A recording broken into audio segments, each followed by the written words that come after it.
Se quemó el esqueleto del Oxalaya quilombensis y el del Santana Raptor, pero sobrevivió este meteorito.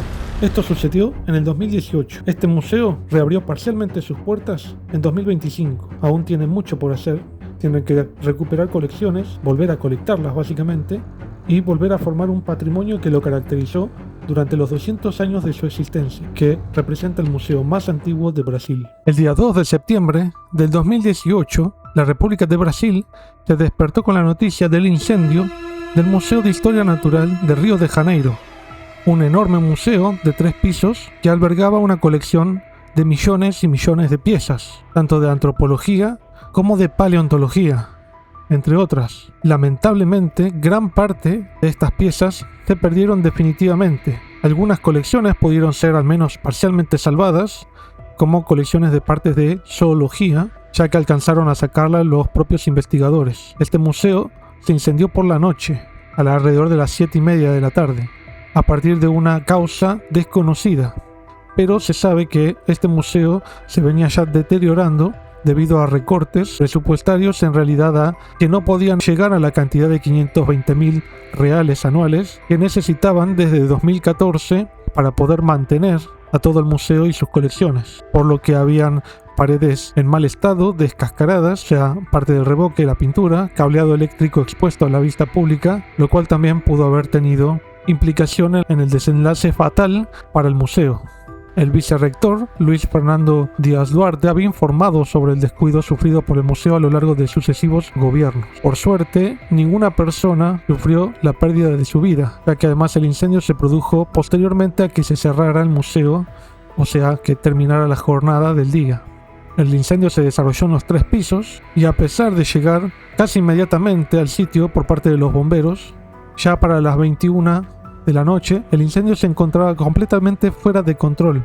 Podemos ver que tanto paredes como donde se albergaban todas las colecciones del subsuelo y el techo colapsó, los pisos colapsaron, por tanto la pérdida de la infraestructura fue completa, fue total. Dentro de la colección paleontológica se perdieron alrededor de 56.000 piezas, solamente las que pudieron haber sido contadas al menos. Seguramente hay más. Entre las colecciones paleontológicas que se perdieron se cuenta con, por ejemplo, dinosaurios como Maxacalisaurus topai, encontrado en Minas Gerais, que había sido ensamblado en Brasil, que era un dinosaurio de gran escala. También incluso un enlagino se nombró el Ipupiara lopai, que había sido recuperado del Cretácico superior de Serra da Galga, del grupo Bauru, pero fue descrito posteriormente a la pérdida de los materiales. Como se pudo guardar fotografías previamente al incendio trágico, pudieron hacer una descripción y nombrar esta nueva especie. Y una de las colecciones de pterosaurios más grandes del mundo. Otro dinosaurio perdido es el Santana Raptor. Tenía en las patas parte de tejido blando y fibras musculares preservadas.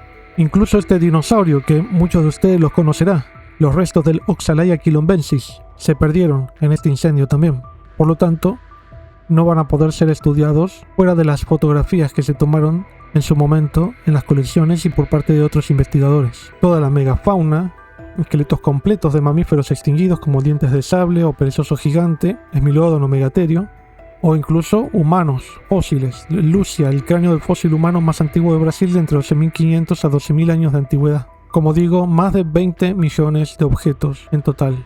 En este museo colaboraron diversos científicos de Argentina, como pionero José Bonaparte, un gran paleontólogo argentino también, de similar talla a Bonaparte, Rosendo Pascual, que trabajaba en La Plata, que formó a gran parte de los investigadores del Museo de La Plata de Argentina, y también en sus comienzos a parte del personal de Brasil incluso. En Argentina ya había gente que trabajaba y estaba bien establecida antes que en Brasil. Curiosamente, un meteorito que había sido encontrado en Monte Santo en 1794 estaba en el museo desde 1888 y quedó intacto posteriormente al fuego.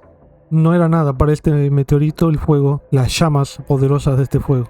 Aunque una parte también del acervo, o sea, de las colecciones del museo, no se encontraban en el edificio, por lo tanto, obviamente no fue afectado. Y el zoológico de Río de Janeiro tampoco sufrió las consecuencias del incendio, estando muy cerca de allí. No hace falta aclarar que todos estos restos obviamente son invaluables y la pérdida es irrecuperable.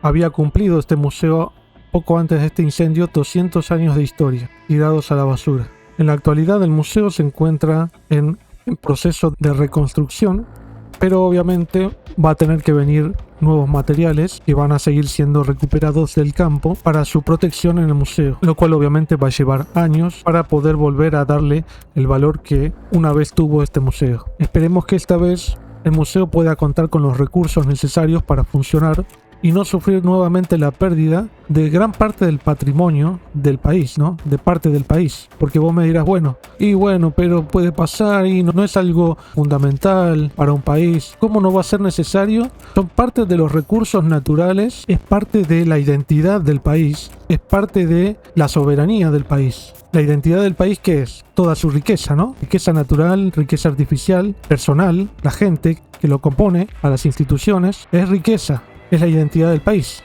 Entonces esto obviamente es una gran pérdida y es algo que un país tiene que tener.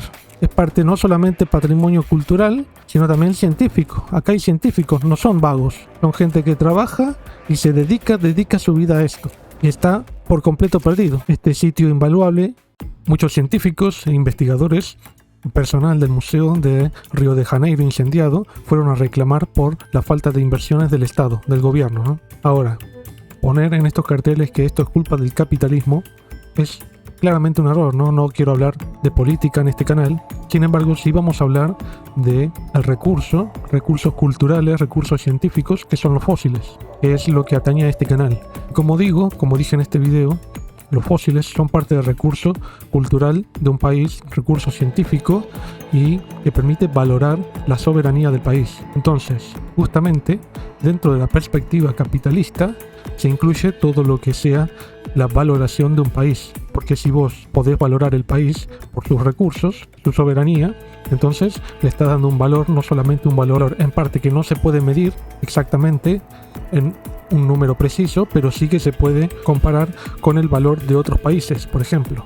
Y eso lo incluye en un marco, dentro de otros países, dentro de América Latina o dentro del mundo, para de esa forma saber dónde se ubica tu país en estos aspectos de recurso y soberanía, de el cuidado de estos materiales, de estos recursos. Por lo tanto, eso es justamente el capitalismo, ¿no? La valoración de un recurso. Lo que permite justamente tener estos fósiles, estos materiales, estos recursos culturales. Esto tiene un valor agregado y además tiene justamente la capacidad de atraer gente, turismo, científicos y además, como digo, poner en un ranking a tu país junto con otros países en ese aspecto también, en aspecto científico.